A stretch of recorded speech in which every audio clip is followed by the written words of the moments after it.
Encyclopedia of Afrikaans. You know what I'm saying? He figured out they don't care. At the end of his, the he died the night before the March on Washington, and he's the father of all the civil rights. And I see we just live. Shout out to everybody here, Ivy League Hood Rats. He snuck live Yeah, on me we because had I to. was We had to. I We was in over a here big going rant. deep. We're going deep, and I'm like, yo, we can't He lose this died. content. W.E.B. Du Bois died the night before the March on Washington, right? All Yeah, right. So the night before the March and he died in in Ghana. Ghana. And he had his life set out for the next 10 to 12 years, what he was gonna write, edit, and all that stuff. But the reason he was in Ghana, people thought he went crazy. The old man just left. He founded NAACP, civil rights, like, but he just must have came to a conclusion that they're never going to see me as equal. Not individuals, not individually, because we all know white brothers and sisters who individually love us, but I'm saying collectively, they're never going to see us as equal. Yes, we might achieve these civil rights, but again, I wonder if W.E.B. Du Bois, if he had to go back and look at it, would he later on in his life start to agree with Booker T that, yeah, maybe we should not try and integrate and try and, you know, educate in the same fashion they educate. Maybe we need to focus on build our own institutions, because at the end of the day, this ain't a new struggle. But if we still got black folks out there really trying to go and impress white folks, like, no, be yourself.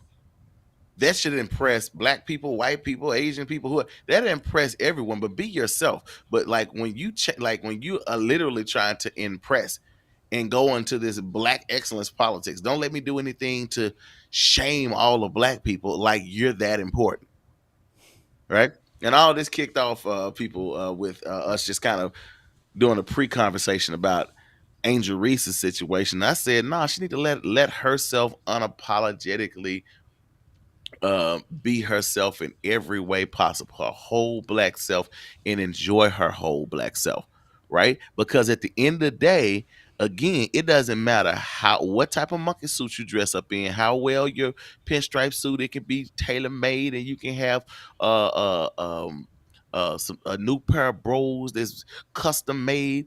You can have all the signs and symptoms of what you think is going to allow you to shed All the trappings of your coat. success, right? Right. You know what I'm saying? No, no, no. The trappings of what folks think are going to allow them to be fully accepted in the this country, in every white space. You think all of that's going to get you there, and it's going to allow you to shed your cocoa skin? Mm-mm. It's not. So the thing is, if it's not, why are we so heavily invested in playing that game? But you I know what? don't know. But we should dig deep into that because it's funny as you were talking. Oh, by the way, good evening, my brother Solomon. So you gotta let us know how's are you in a position yet? You know, brother got the job as assistant principal. So definitely let us know if you started and how that's going. So as you're talking, Archie, I'm thinking about the two brothers in your home state who got Yeah. Okay. so, and it's in the same path because I've seen in Congress, state level, federal level, politicians wild that show their butts, and they don't get expelled. And not only that, it was three of them, and it was, Oh yeah. I mean, mysteriously enough, The white it was woman. the white woman got And she got was right there with them. I give her props. Like, I will say yes. this, my wife, when we went down to Memphis that first time, not when we drove down for my grandfather's funeral, but another time we stopped and stayed in Knoxville. That was our first time being in Knoxville, Tennessee. right? So we get downtown instead. I forget the name of the hotel, and she's just looking around like, because she was expecting this like to be redneck central and all this, and it's like all these gay pride flags like on different stuff because it was Pride Week it was Pride Week, and she was like, we're in the middle of Knoxville, Tennessee, and I was like, well, the University of Tennessee is there, but she was like, she forget it's like these liberal pockets or these different pockets there. Um, so that's the community where she's from. So it's a pretty liberal community there because of the education level of University of Tennessee. But yeah, they didn't expel her because at the end of the day, she is white. She Hmm. did the exact same thing, and I Yeah, mean the exact but same but thing. they shamed her by even having the Hmm. vote.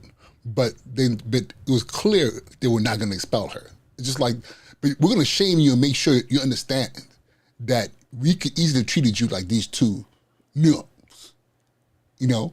But Yeah. instead, and it's interesting because again, think about all this. You got, all this happened in women's basketball. Now you in politics. It's like, But let, let, so let me say this, brother. Careful the beast you they I think they just created a bigger monster. Sometimes you just need to let sometimes you just need to let someone get it out. But then when you go the nuclear option and expel them, and now they wasn't even all over CNN, all over the now every on Sunday. I got back. No, it was Monday night. I got back from Cuba on late Sunday, and shout out, yeah, it was a beautiful, beautiful, beautiful time down there. I nice. mean, a beautiful time down there, right? But I got back, uh, and I'm looking at CNN, and they have Representative Pearson on, and I said, "Ooh, they done woke up a monster now because people all in different places that didn't know his name, they know his name now. That brother is a he got That's an the brother. That's old the brother with the civil right. fro. With the fro, Yeah, right? he got an Yo, old civil why right. he sound like why he sound like Martin, like He Dr. King, sound like a like Martin Malcolm. Malcolm mix though. He had that eloquence. I was trying to explain to my wife because I said Representative Steve Cohen, and Steve Cohen has done a outstanding job. But in Memphis, representing Congress, I said he may have just took Steve Cohen's seat. I said I said man, he had a Martin eloquence. It is not to say that Malcolm went eloquent. He was just eloquent in a different way. The way Martin could string words together and speak in harmony, like he made masses move. And brother Malcolm could set things ablaze just about like and like. I said this brother got some. It's something there, and now he has national attention. Yeah, he would have been a peon in Memphis fighting and doing this right here. And the thing is, here's what got white folks in New York attention. It wasn't no bunch of black kids that got shot up in Nashville. It wasn't no black teachers. Exactly. He was protesting. These were white babies that were murdered. And his black tail was up protesting that, and that's what got him expelled. People were like, "What? Wait a minute! It wasn't no black people that got killed. Why is he so angry? Because it's children. Does Children. it matter? Does it matter?" And he was saying they're human children. Doesn't matter what color they are. Debate me and tell me, does it matter what color they are? And so I think they were expelling him and Representative Jones. They just made them celebrities, and they gave that person, that brother, man, brother Pearson can speak. Woo, they shouldn't. But I think they done messed up. I think, and some of them know they done messed up because they just found somebody that he gonna end up in Congress real soon. So, but yeah, it just flat out racist. Let's just call it what it is. They expelled her too, and kept the white woman. They chastised her for messing with him, but they didn't expel her. So it's just flat out. It's just flat out racist. Well, let's just think how crazy. And this is my home state. Tennessee's my home. I grew up in Memphis. Tennessee's my home state. How crazy is it that you got a brother protesting the murder of white children, saying y'all need to do something about gun laws, and y'all can't even stand up? And nope, I don't understand when they don't stand up for black people, but because of all the history I know, I understand. But I don't understand is these were little white children that were murdered, and you all still, and they were murdered down the street from the Capitol. You all still can't stand up and do something. You still had to show at the end of the day that we gonna try and make sure they know they right, and we're going to make sure we show that we value whiteness over blackness. That is incredibly infuriating and insane. Like when you just think like they don't care. They don't know, they don't show, or they don't care.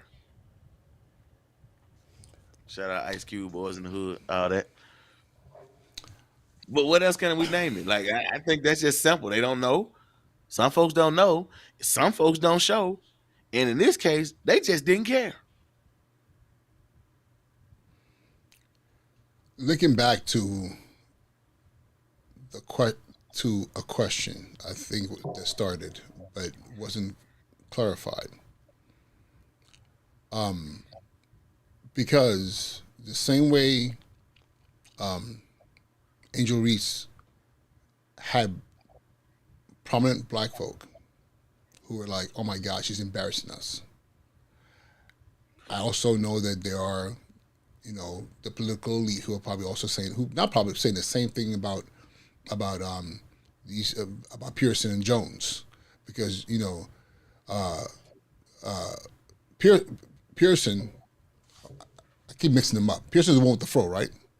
Yeah, Yeah. Representative Pearson So has the problem. and the first time I heard about him actually was not even about anything he said, and nothing about his rhetoric. The first time I heard about him was about maybe a month ago. Was the dashiki? They had a problem with the fact that he was wearing dashiki. They were He was like, wearing a "It's not." dashiki. And he still wears it. He just wears it as a suit jacket. And they were saying it was inappropriate attire for it, for it wasn't the norm for the halls of the state senate or whatever the case may be. And it's interesting because how do we get ourselves or not fall prey to this ideology that we have to fit into a mold to serve or to make the system comfortable with us being there? But at the end of the day, the world is, I mean, I'm happy the world is changing. And it's funny because my little thing was that I want to wear what I want to wear on my feet. But it's also like to the point where it has to also be, we have to be willing to be truth tellers as well, and not always biting our tongues because I don't want to be seen as, or I don't want to lose my job. Because what ends up happening, I see too many of us who die slowly internally because we're trapped. We're trapped. Well, The fear. I just want to say this real quick. Daniel Lee, Hakim Habuti, poet from the 60s, he had a poem called "Back Again, Black Again."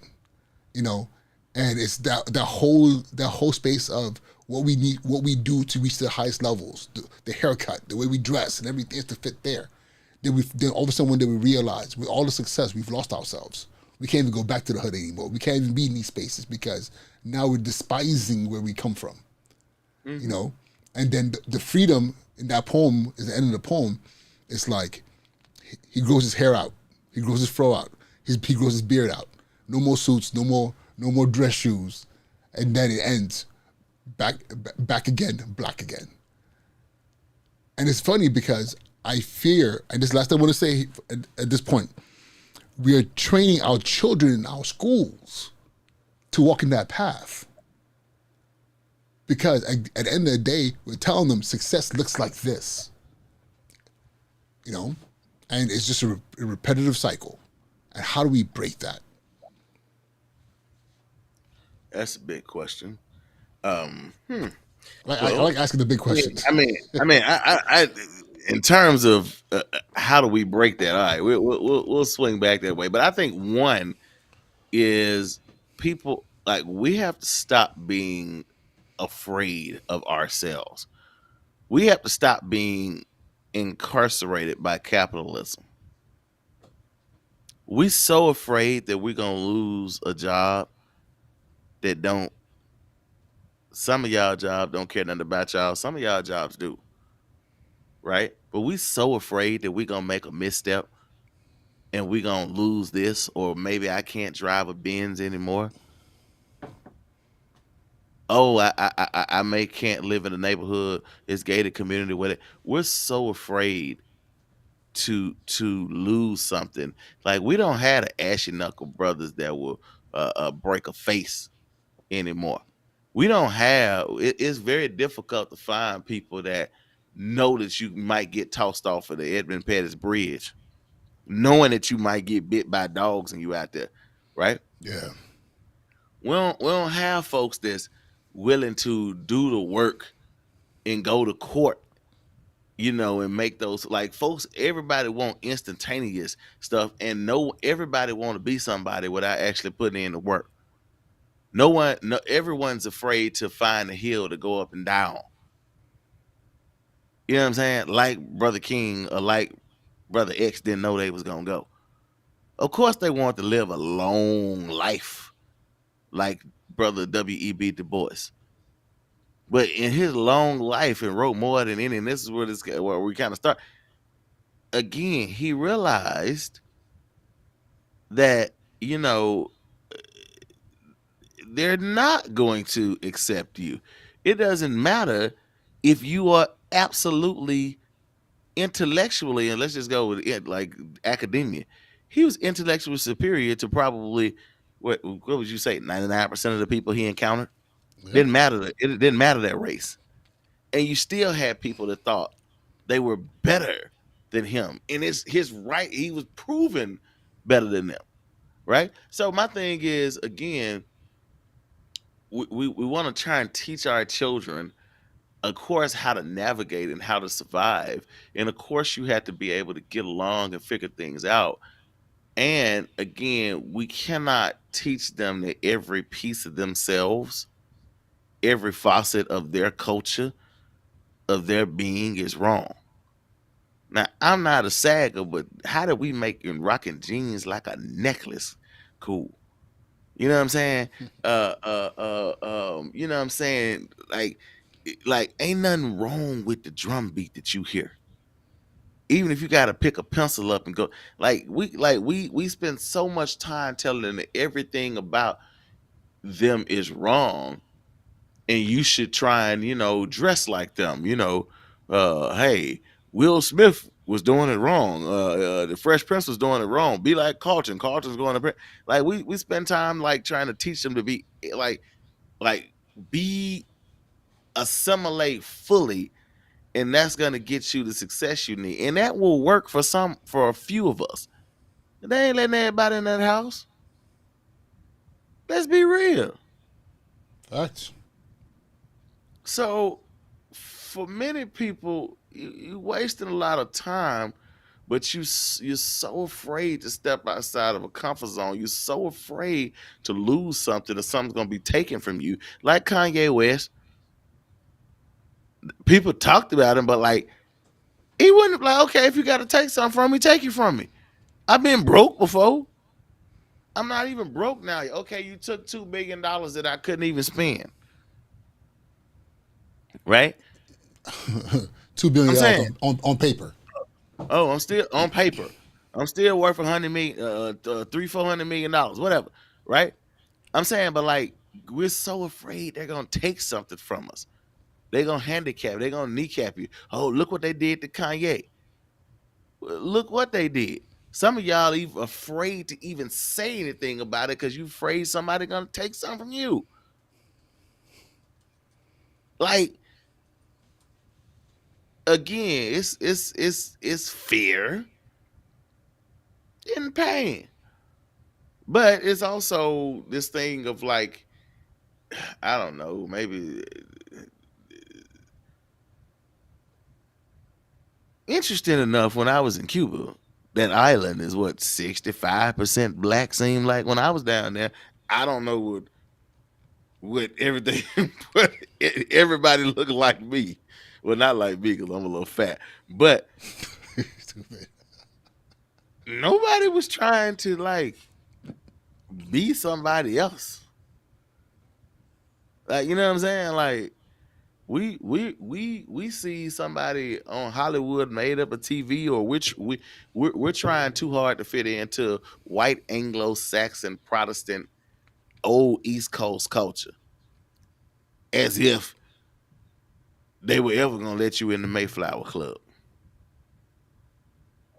Yeah, we went. Yeah, we Ivy League. We can go to schools. I was very careful. Remember, I said this in class. Everyone looked up at me. I said, "Oh, I may attend Columbia, but I'm not of Columbia." Hmm. Like, it's a means to an end, right? We spend time dressing up in these linens because they are tools to be accepted, to be recognized as something. Well, Justin Jones, I mean Representative Jones or Representative Pearson had on his suit and still was expelled. Yeah.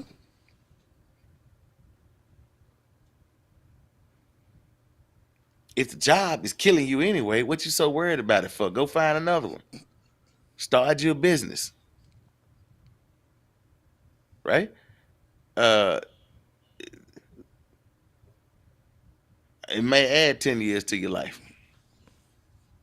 But I'm just over black excellence politics because time and time again, and I'm glad the Caitlin Clark and Angel Reese thing really brought it back to the light because we literally have bourgeoisie Negroes with a capital N. We've been called many things over the years: Negro with a big N, little N, colored, and we had many names: Afro American, African American, African, like all kind of stuff. Black, little B, big B, spook, coon. We done got called a whole bunch of stuff, but I'm just Yeah. gonna say Negro with a capital N. Y'all really believe they truly believe that you are going to be 1,000% accepted. Or even worse, that you are already accepted. You think that you're gonna be accepted by modeling after image this image of what whiteness is supposed to be. And anybody that deviates from that, if they're black, they're embarrassing themselves and the whole race. But as Deion Cole said, you don't really talk like that. Because if I get you around a spade game, smoking one of these, let me see if the camera can see. For all y'all that Which need one? them. Which one is this one here? That's a Oh, Coheed. That's a Coheed. okay. Straight from the factory. No If I had fugazi. known, bro, I would have been like, No, yo, where's my case at, bro? I would have sent no, you some. no fugazis. You know, some of I these folks haven't they had be one of those buying in a them minute. ones in Mexico and stuff and getting them fugazi ones. No, no, no, no, no. Go eBay. But if I get them outside of that, like you don't really like, so you don't talk like that. That's not how. That's not what you. But some people really have convinced themselves that they are that that with this little change they got, this little title they got, and these couple of degrees that I need to abandon all facets of who I might be as a black person of African descent. I can't hear the drum beat. What? What do you mean you can't hear the drum beat? Every black person hear the drum beat, that thing in your soul. Yeah, it's in the blood, bro. That's not even. It's like I don't It's care funny. how many Yeah, when you said that, when you said the drum beat, I'm thinking that's crazy because the things that we don't even think about, like the that drum beat, whatever it is to you, it's if you when you hear those words, you know exactly what's being said because the drum beat might be different. It might be a slightly different rhythm, but the drum beat exists within the African bloodline. There's nothing you can do about it. It's just there. But I think the imagine earliest things I fighting heard, and trying to kill it. yeah, exactly, You exactly, killing down like to you're your literally heartbeat. killing yourself. You are literally killing yourself. But you got some folks that's literally fighting to silence the drum beat. And whatever that drum beat, some people might be do, do, do, do, do, do, do. Some people they might hear Tupac the way it is, but whatever the drum, they might hear the tweet say, whatever the drum beat it, you working overtime to silence it and keep it silenced. Uh, You're killing yourself. Right? I mean, black skin, white mask, France for now. Some people like, Hmm. he's finna give us a Huh? reading list again. Yeah, I give you a reading list. France for now. Read it, black skin, white mask. If you know, it's on the shelf. Mine on the shelf up here somewhere. Hold on. Mine's somewhere, but Choo, you choo, where's choo. mine at? I just pulled out this one right here. You know, mandatory reading over here. Did I let somebody borrow my? Hold on. Somebody done borrow my France for now. I know it's up here on the shelf somewhere. Oh, here it go. Mine's downstairs. Mine's downstairs. I got a nice shelf Hold on. downstairs. I don't want to knock this plant over. Here we go. Here we go. Yeah. See. I don't just talk. It's Can we, on the book. It's on the bookshelf. This can, is can we, Frank. can we, can we, can we add this one to it too? Absolutely. That one might be downstairs there. But I'm just saying, like, y'all need to get your reading game up too. I'm just like literally trying to kill yourself, right? Mm. People talk about Mm. the other one. They don't talk about this one. You have the miseducation, but he also wrote one called "The Education of the Negro." Ooh, he ain't playing with y'all tonight. So Now, I'm if just y'all want to listen. get real, if they want to get real froggy, Oh tell my them go goodness. ahead and read good old TJ Thomas Jefferson Oh, Notes on the State of Virginia. Now, in Notes of the State of Virginia, he will tell you exactly what he thought of people of African descent, right? But we don't want to explore that part of Thomas Jefferson, right? So I'm just saying, like working to do yourself, but black people don't try and divorce who they are. And I understand that it's cultural capital. Let me acquire this capital in order to assimilate further, so I can actually reach this pinnacle of success and get this house, 2.5 kids, picket fence, and a dog, and all that. Like, okay, you can get that without doing all that, right? And it's not to say that like someone is wrong, but like you trying to emulate high European society, doing your galas and balls and Jack and Jill and all this. And they say that when somebody is juking in my hometown, that's coonery, right? Y'all know juking, that that's what Lil Buck do on them commercials now and all that. We call it juking back home. He used to be dancing and juking on Beale Street. Now he doing it in Vegas and all that stuff. But they used to call that coonery. But look at what you're doing. You acting like you high European society. You acting like you his lordship, and you feel like literally dressing up in big old gowns and the tuxedo tails and what? Now, I'm just gonna say this: where they do that, where darker people are found, they celebrate in very celebrate in different ways. But I done been to a couple, Ghanaian wedding, Nigerian wedding. Oh, it's some outfits. Oh, they breaking out like the fabrics and all that, but they ain't got no white ball gowns. Like, nah, it's vibrant. It's beautiful in there, right? It's curves in there, right? What are y'all like? I don't. Again, I understand that people have had to emulate X, Y, and Z in order to survive, in order to move up and feel like they're accepted. But that's just not. it's just not gonna do it. You asking Brother Solomon, he wanted France Fanal, Yeah. black skin, white man's France Fanal. Writes extensively about the Antilles Negro, and a lot of them's from the Lower Antilles and stuff. End up going to France, and they go to France and learn how to be proper, and then they struggle coming back home. And that same kind of story can be said for folks like myself that go to Grinnell College and then go to Columbia and do certificates and stuff at Harvard. And question is like, do I see a space and place, and am I okay to be able to go back into my neighborhood and other neighborhoods? It depends on whether you're willing to disown yourself. I never was willing to disown myself. Brother Larry can tell you, ooh, people used to give me all type of crazy looks, right? I think I was they used to call me off the chain and out of order and all that stuff. But now this is like liberal. This is woke. I'm like, this ain't woke. I'm like, maybe I was woke before woke was a thing. Now everybody Oh, woke. man, Everybody woke. that whole narrative about woke, this it just bothers me, bro. Because I'm like, Everybody y'all woke not now. saying nothing. Y'all not saying anything. Clearly, y'all not. You guys have not opened the book because, but you would consider if that's woke, then then then he's woke. Okay, then then he's woke. Yeah. Let's talk about this. But we have a generation of people who are not reading. But worst off, it's not even their fault because the schools. Listen, can I tell you the first time I heard about the message to the black man was in high school. It was in high school. My teacher, my English teacher, who was actually a white woman, was like, you should read this.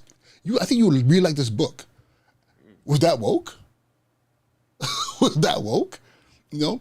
But again, the problem is this: these are books that have been long banned from our schools. Long banned Well, from our schools. I know this one, man. This is a collection of essays, American Voices of Dissent, and just for anybody that's looking, that is indeed signed by Angela Davis, right? Wow. Uh, yeah, she spoke at Grinnell's graduation, and I had to get an audience and chop it up with her and have a sign. I just want to know what she put in that dissertation that made them go haywire. I really just want to know. I don't think they still ain't found her dissertation. Whatever she wrote, they still ain't found that. But I'm saying, like, you're right. Like people need to free themselves and understand it's okay. Like, it's okay to be completely intellectual and black. It's okay. And one of the reasons Brother Malcolm always said why he didn't use all the prowess of the vocabulary that he had, the range of the vocabulary, because he wanted to be able to communicate and talk to laymen and talk in a regular way. He wants to be able to talk to the learned and to the ignorant, right? So it's one of the ones where, like, when you are stepping over folks, looking down on folks because you think that they are embarrassing to their race as black folks because you've pivoted and positioned yourself to mimic and mirror everything possible about a particular type of whiteness, because you're not mimicking rednecks. You ain't mimicking poor white trash. I know some liberal folks are gonna probably be like, "You can't call people rednecks and white trash, whatever." My uncles and all that stuff are black rednecks, whatever. Um, it's true. Anybody Yes, got it's facts. country ass family like they like, but I'm saying y'all mimicking white Anglo-Saxon Protestant East Coast old money culture, and I can tell you, if you think they bringing new members into that club, they don't even bring new white people with money into that club. They will tolerate you, but you're not accepted because you ain't a club member. Period. You know what I'm saying? So I don't know. I don't get it. I don't understand it. I mean, I understand this to a certain degree, but I don't get it. People are afraid to hang their you know. Watch this. I'm finna show you what's on the wall in my office. All right, so there go the first black representatives there. My daddy's photo. I had it my daddy's picture. I had it reframed to the graph. The first black senators and representatives. That's going to be artwork from Elizabeth Catlett over there. Artwork from that's another screening from Elizabeth Catlett. A piece I picked up. It is signed by Elizabeth Catlett. No, y'all don't come to my house looking for it. And I have a replica of the. I have a something in the hallway that's one of her more famous pieces, the sharecropper. My wife got it for my birthday. It's a lithograph. It's not one of the original pieces. If I can get the original piece from the DeSable Museum, trust me, I would purchase it, but I don't have money like that. But Tilt your camera down a little bit. oh, Perfect. my bag. I'm up here messing with stuff. But I'm saying, even within my home office, like I'm not like I'm unapologetic in terms of like, nah, like uh uh in my office when I was in school, I'm unapologetic in terms of what I'm gonna have in my background, what I collect, what I like. Um and it's okay, right? It's okay. It's okay to have Jordans. It's okay to have an Elizabeth Catlett uh, renting of Elizabeth Catlett, the sharecropper, in your background when you're going to your office meetings. But some people, that's too black. What? You know what I'm saying? Like, what? So, I just, yeah, I don't know. Um, we've gone soft, and you have people that really, truly have bought into this idea that they're going to let me in the club. Or they won't let me into the club if I appear to be too, Hmm. too black or too whatever, or too Latino or too whatever, or if I don't use the proper pronouns or all these different things. And I'm thinking to myself, it's interesting because we've had these conversations as a parent, and I look at my children. I'm thinking to myself like, man, what are they being set up for? Because the education that I provide for them in my household, it's funny. I'll tell you right now. My daughter has. I mean, they were both in daycare for a hot minute right before the pandemic, but the rest of their lives they've been at home. They social with other children, but all their learning has happened here at home. And my son reads. He reads. He's just turned 3. And it's funny because I asked myself, is he going to be too smart when he starts school? Is there going to be a teacher who's going to tell him, slow down, you're too far ahead? Is he going to be poured into him that, or my daughter as well, who does math? My daughter started doing double-digit math in her head, addition, subtraction. She's about to be 5. So I'm asking myself, at what point in time do we, as a collective, start to really question what kind of values are we pouring into our children if we allow ourselves to live up to expectations that are not ours, and often not even expected of us. We throw in that ballroom gown, thinking we gotta be like this so they can see us. They don't see you. Period. If anything, in most cases, you're just a caricature. It's a joke. I love the fact you brought up, like, I've been to, I grew up in it, Nigerian Igbo culture. I've been to these events, and never have I been to an event, whether it was the lowest of lowest socioeconomically or the highest of highest within Igbos and Nigerians, that the party was not the same. It was the same thing. There was no, we're going to wear this instead of this because we're this. No, we are this who we are. Money just means that you can afford more things. But at the end of the day, Yeah. you are Igbo, you are Nigerian, and there's expectation of everyone of what that means as a people. And that's the thing that we need to start really emphasizing and stop leaning on the belief that these outside entities are like they really have a real impact on our existence beyond us being trapped. I don't know, man. I don't have a comeback phrase on that one. I wholeheartedly agree with every facet of the statement. I was just illustrating that I've never seen, and like I said, I didn't grow up totally in, but I've never seen where like they were trying to emulate anything, and like you added a layer on it with saying it doesn't matter whether someone is wealthy or whether they are sweeping the dust off of the floor. They're essentially doing like because that's who we are. And I again like my whole thing with like, oh, why do you rocking Jordans and sneakers? Because that's who I am, right? Like, you know what I'm saying? I'm gonna like, yeah, that's who I am. So if I'm in suits, jeans, if I'm in whatever, like that's what I'm gonna do. Why? Because it makes me feel solid, makes me stay connected to myself as I put one foot in front of the other and take steps forward or backwards or side to side. So again, like if you are so heavily invested in impressing people, right? Go for it. But you are gonna have a reckoning moment with yourself one way or another. It may take you damn near 100 years, like Dr. W.B. Du Bois. It may take you a damn near 100 years for you to say,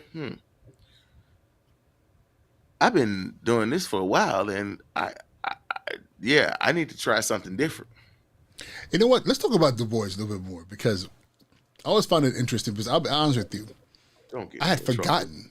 I had forgotten up until maybe about 2 months ago. I was watching a video about Ghana, and they were talking about why it's the best option for a lot of people in diaspora if they want a soft landing into an African country. Because Ghana doesn't have a lot of drama. People not want like Nigeria. I love my country, but we be wilding, okay. And so they were talking about Ghana, and one of the selling points was that the boys had moved and lived the rest of his life is buried in Ghana, and I was like, it's interesting because the boys is documented was hardcore, like Eurocentric education, and yes, he was a champion for us, but he also was like, if we're going to get their respect, we have to do these things. Yep, hardcore. And then you had what was the other brother's name? Booker T. He was like, It was, man. bump that. We gotta do for ourselves, and really make sure that we're economically viable for ourselves because they're not gonna come rescue us.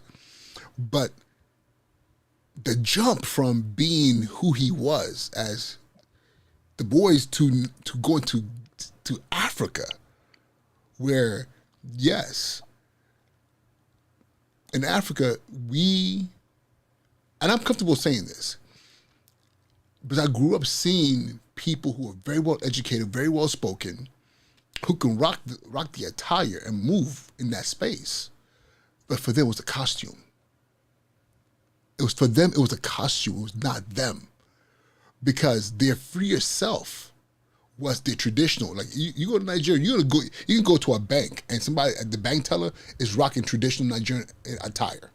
Not a big deal because for us, it's not even traditional.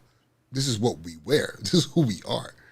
You know, because that 3-piece suit is hot as hell in countries that are literally on the equator. That's hot all Right, year round. right, Why would I want to be in a big old necktie? And you still have right. some of them who do that. But it's funny. What's interesting is you will see people who rock the suits and the traditional European attire as you're climbing up the ladder. Their goal is to become executives, so they don't have to wear it anymore. You know, and they will wear that. They will wear that uniform. They'll wear that costume if it's needed to accomplish a goal.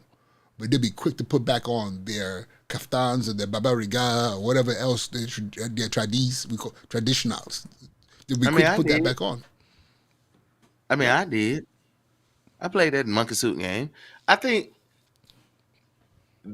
I think again, Du Bois was very, very committed to the cause of our acceptance through education and showing that we were graceful and showing all the sides that we needed to.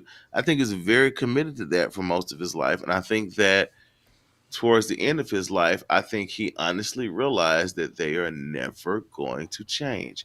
Maybe I should have recommended Yeah. that, maybe I should have joined forces with Brother Washington and figured out how to help build us up better, because they're not going to change. I'm going to go to Ghana, and like I think he realized um that and I don't even know if he wrote about it. That's some research need to do. But again, I get, I think maybe we should have listened to Brother Malcolm. He wanted land. He wanted to give us California. We'll figure it out. Give us, South Carolina and Georgia. We'll figure out how to, formulate our own country. We'll figure it out. Because land is power, right? And if you're willing to give me a civil right, which can come under attack, again, I've already explained to everybody previously about um, you don't have no rights. You got privileges, right? I'm not gonna go back down that rabbit hole of rights and privileges, but look at every right that's come under attack. I thought that was a right. I thought it was a right. No, it's not. So, Brother Malcolm's like, people have to respect you as a human being first before we can talk about like civil rights. Because you can say I can sit at this lunch counter, but if people in their hearts really don't want me at this lunch counter and they're just gonna say, okay, well, they can have that lunch counter. We're gonna go build another one far, far away from them and try and do everything we can to keep them economically depressed, and we'll jack up the price so they can't afford it. Right? We'll jack up the price at this private school so they couldn't afford it anyway. We'll let whoever we want to let in on scholarship if they learn how to behave and be like us as much as possible. Right? I mean, I don't know, but I think that certainly Dr. Du Bois started possibly to realize that it wasn't all for nothing, because it allowed you to make incredible gains. But I think um, he may have started to realize that, hey, I'm not chipping away at the root here. I'm pulling off leaves, and those leaves are gonna grow back season after season after season. But I'm not like, I chopped off a couple branches. Eventually, that's gonna grow back, right? But I didn't get down to the root of this issue. I didn't get down to the root of it, right? I don't know, I but wonder I if do his know. alliances. I wonder if his alliances held him back because I'm trying to imagine being the first PhD Harvard.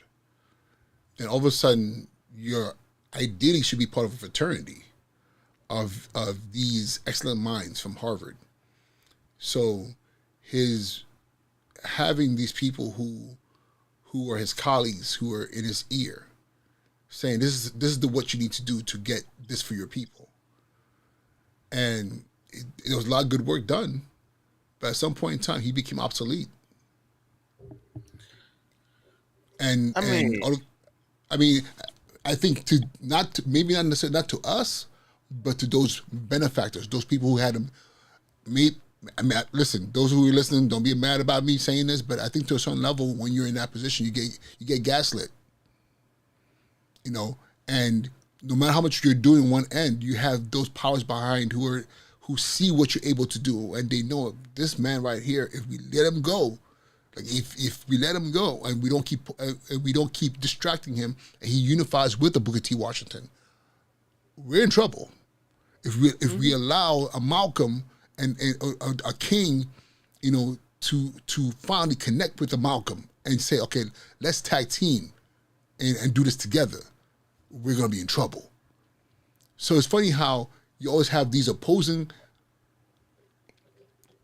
forces within our communities, but there's always one that's being poured into by those outsiders who are saying, nah. But at the end of the day, how old was he? I mean, he got to his 90s. Yeah. You know, so by the time he moved to Ghana, he wasn't a young man.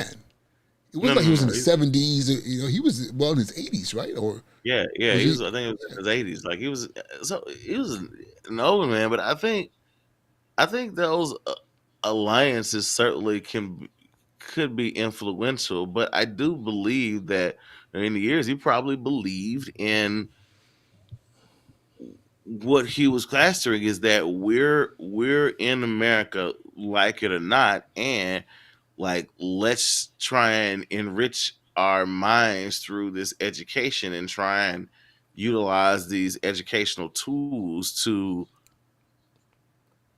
build a better society and place for us. We can persuade the moral conscience of the ruling class to be able to accept us as equals. Not all of us, but just like in their scenario, they are the talented 10th. Exactly. You should be able to see our talented 10th as equal. And the thing is, they simply don't.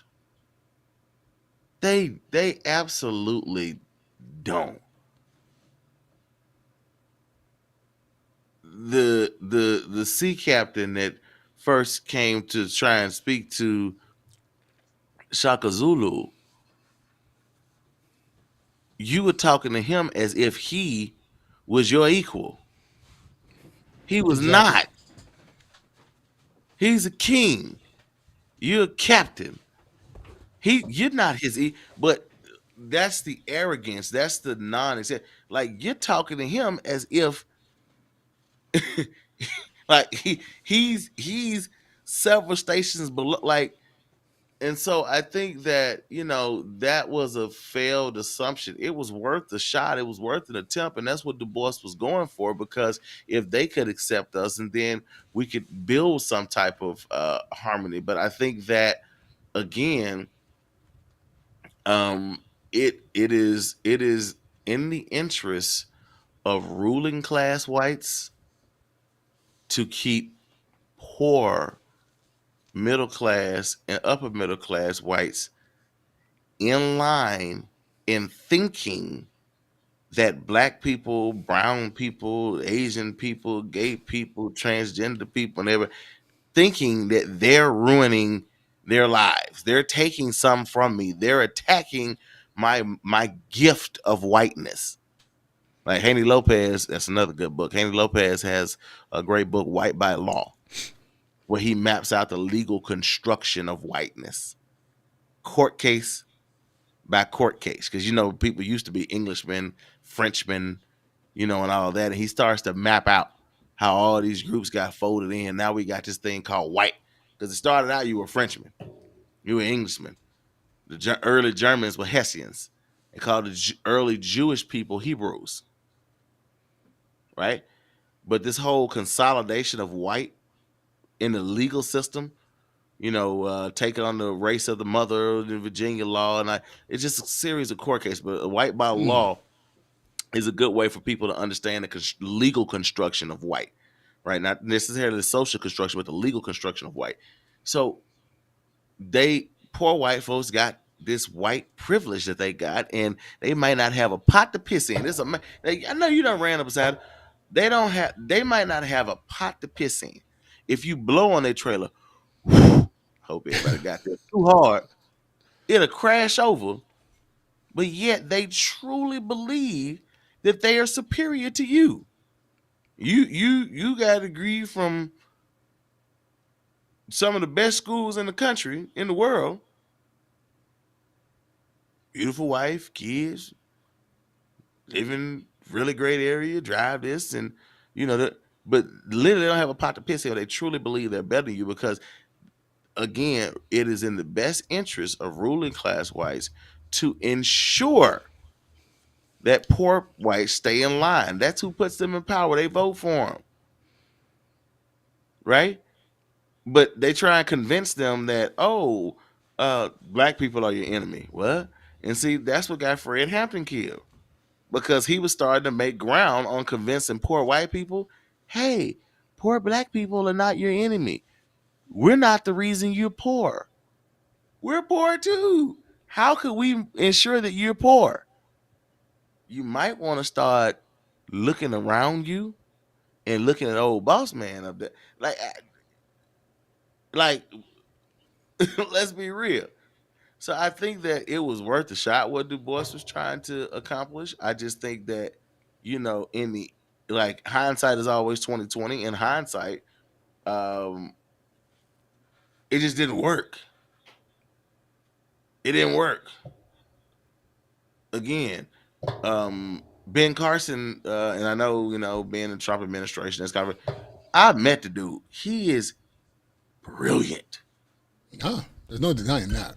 Like, not like play brilliant, like Genghis brilliant. You think they truly accepted him? Nah. One thing that you've mentioned several times is ruling part, the ruling class, the ruling what power base, whatever that is. One thing that I used to get up to go grab a book. You made me think about this book right here. Chinua Achebe's Things Fall Apart. Well, I forget my face Oh off the yeah. camera. Okay. Boom. Yeah. Yep. Yep. Yep. And I read this book. I read this book the first time when I was 8 years old. I read it several times through college and everything else. One thing that I would say this book is that's very important about this book. You mentioned like Shaka Zulu is understanding the political structure of African culture and African communities pre-European involvement. Yes, you had a rule. You didn't have a ruling class. You had rulers. But you didn't have a ruling class. Have you ever noticed when you watch films about this film depicting the Middle Ages in Europe and then Africa? Have you ever noticed it's always like you see poor people in Europe, but when you see films about Africa prior to European involvement, what do you see? Just people.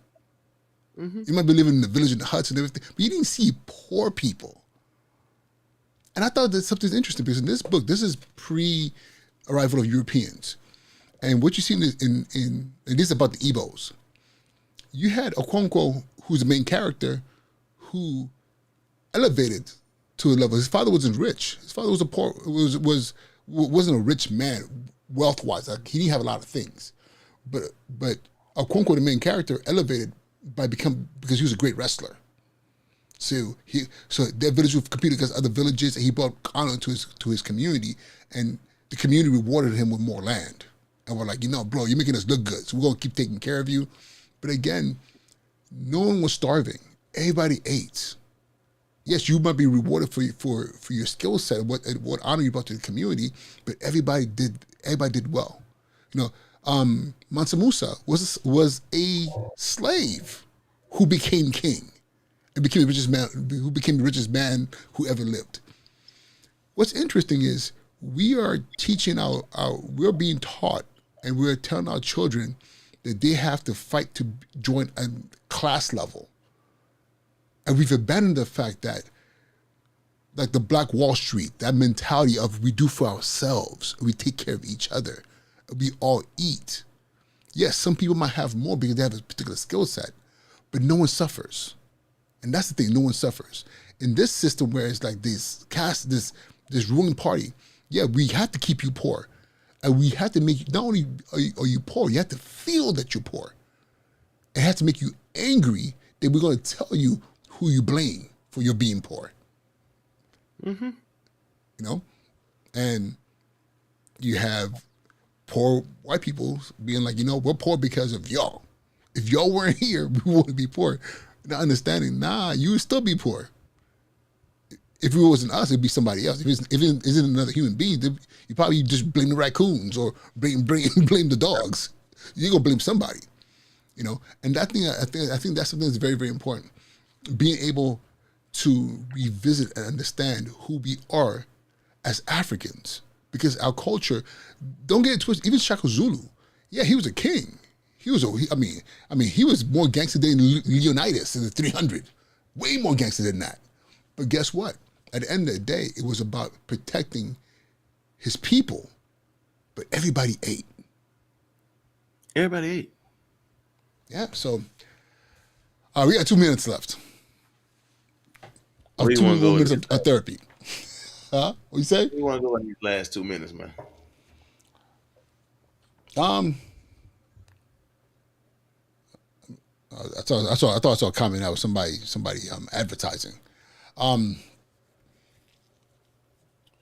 I listen. My thing at the end of the day is I won't lie. It's still a challenge for me because there are often times when there's situations where I bite my tongue, I bite my tongue, I bite my tongue.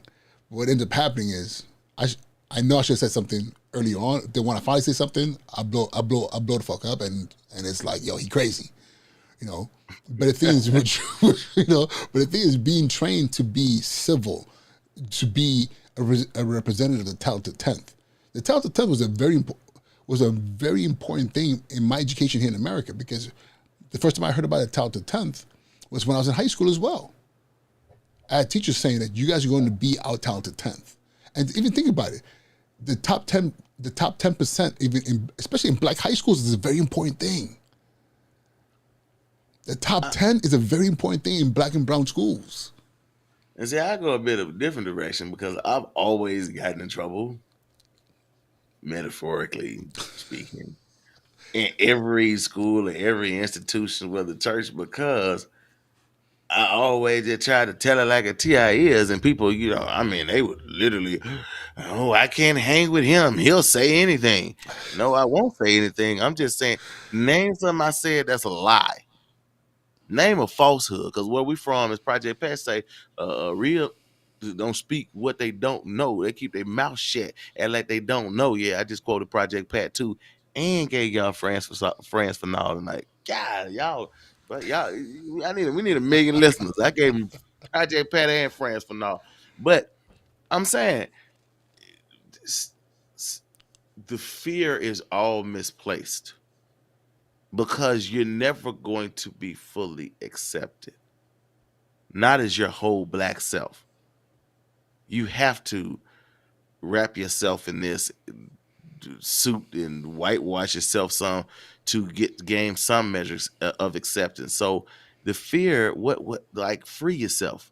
Stop being, and I ain't saying this, go out and turn into hood rat central tomorrow, but Beyonce said they won't kill my soul. And again, I ain't saying she wasn't saying that everybody go quit your job, but some of y'all jobs ain't gave a blankety blank about y'all. Y'all can drop dead today and they wouldn't care one bit.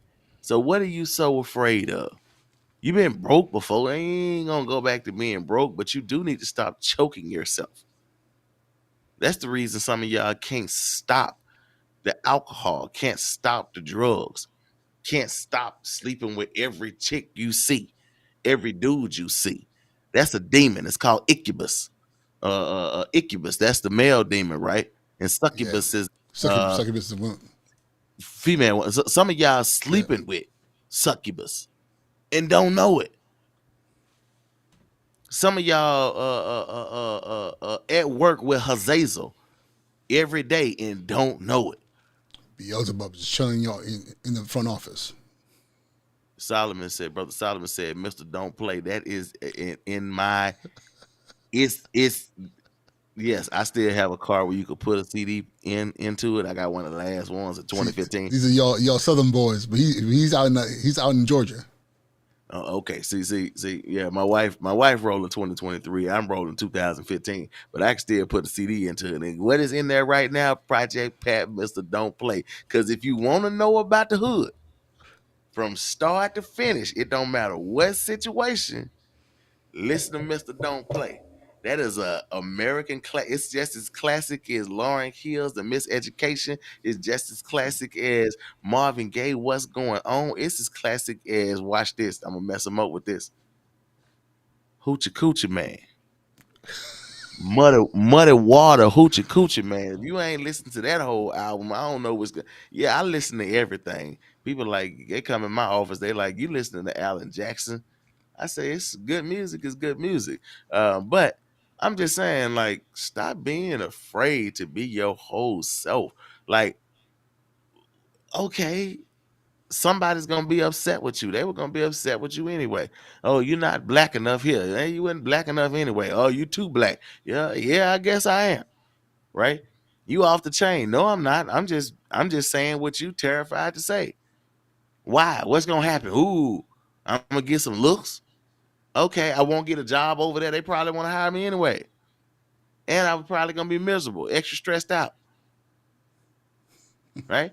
So I think we just gotta like figure out how to be true to ourselves and not to say just okay, go all of a sudden you Mr. Black Panther tomorrow and all that, because I know, but I'm saying, and not to say, oh, you're gonna go and quit everything that you done had good, you done built up. Nah, continue living a good life, continue taking care of your kids and loving folks, but invest in yourself.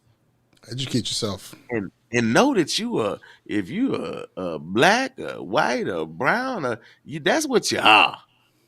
Revel in it, enjoy it, don't be ashamed of it. Right? Yeah, you can make some money, but Jesus Christ, if you can't go back to your barber shop and dap it up with somebody, man, and sit down and eat some chicken, you know what I'm saying? Like, what we talking about here? You can't handle you too good for Hawaii? What? We can't sit down and play on spade game? Oh, you done learn some new parlor games? I know those too. But when I get with my dudes, I like to smoke some cigars, drink brown liquor, and play spades and can on and cuss a whole lot. That's what we do. It don't matter how educated we are, right? You was at my birthday party, so you sound like hey, No, it was some educated people in that room, and it was a couple people that straddled the line and ex hoodlum. But I'm saying, like, what like we were unapologetic. Listen, tell people, I guess it's overused being unapologetic, but you're literally choking yourself when you're choked when you I can't hear the drum beat anymore. I don't know what you're doing, because here's a news flash again. You cannot wash off that cocoa skin of yours. I guess Sammy Sosa tried and Michael Jackson tried, but that is so I sad. don't know. I don't know if it took too well, big bro. That's my big bro here I'm laughing with. I don't know if it took too well, Oh no, but I'm man. saying, like, you can't wash it off. They're never gonna fully accept you into that club. So why not just enjoy yourself while you're here? You got one life. It's the best thing that you have. And I leave that what Brother Malcolm said. It's the protect your life. It's the best thing that you have. And I'm out. Y'all, thank you again for rocking with us for the past hour. And there's nothing else to be said. You gotta be authentically who you are, and be unapologetic. And if you're wrong, you're wrong. But feel good in being wrong. Sometimes it's not a bad thing to be wrong, but you can't be moving scared. So with that being said, y'all have a good night. Till next week. Talk to y'all soon. All right. This is my space.